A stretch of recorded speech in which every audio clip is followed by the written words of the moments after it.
ஒரு haunted village இருக்கு. அந்த கிராமத்துல பெரும்பாலான மக்கள் இருக்க மாட்டாங்க. ஊர்ல கடைசியா இருந்தது அருணும் அவனுடைய பாட்டியும் மட்டும்தான். ஒரு கட்டத்துல அவங்க பாட்டியும் வயசாகி இறந்து போறாங்க. அதனால அருண் அந்த ஊரை விட்டு வெளியே வரான்.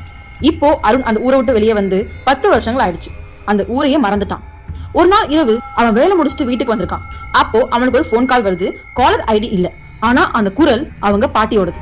அருண், வீட்டுக்கு வா, நான் உனக்காக ரொம்ப நாளா காத்திருக்கேன்னு சொல்றாங்க. அவன் நடுங்குறான். நீங்க இறந்துட்டீங்களேன்னு சொல்றான். திடீர்னு அந்த குரல் சிரிக்குது. நான் தான் இறந்தேன், ஆனா இந்த கிராமம் என்ன விடலன்னு சொல்றாங்க. மறுநாள் ஆகுது, ஆனா அதை அவன் பெருசா எடுத்துக்கல, மறந்தும் போயிடலாம். திரும்பவும் அன்று இரவு மீண்டும் கால் வருது.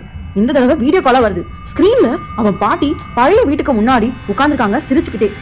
அவங்களோட கண்கள் பார்ப்பதற்கு ரொம்பவே கருப்பா இருந்துச்சு. அவங்களுக்கு பின்னாடி அந்த கிராமத்துல உள்ள இறந்து போன மக்கள் எல்லாரும் அமைதியா நிக்கிறாங்க.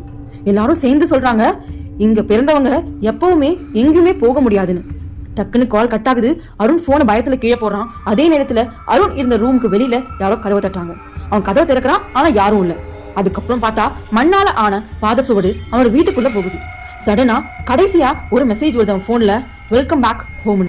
மயங்கி விழுந்த அருண் மறுநாள் காலையில எழுந்திக்கிறான். ஆனா அவனோட அந்த ஹாண்டட் வில்லேஜ்ல அந்த பழைய பாட்டி வீட்டுல எழுந்திக்கிறான். அருணுக்கு என்ன நடந்திருக்குன்னு தெரிஞ்சுக்கணும்னா பார்ட் 2 கமெண்ட் பண்ணுங்க. வீடியோ பிடிச்சிருந்தா மறக்காம லைக் பண்ணுங்க, ஷேர் பண்ணுங்க. இது போன்ற மேலும் வீடியோக்கள் பார்க்கணும்னா இந்த சேனல் சப்ஸ்கிரைப் பண்ணிக்கோங்க. இந்த வீடியோ பார்த்ததுக்கு நன்றி.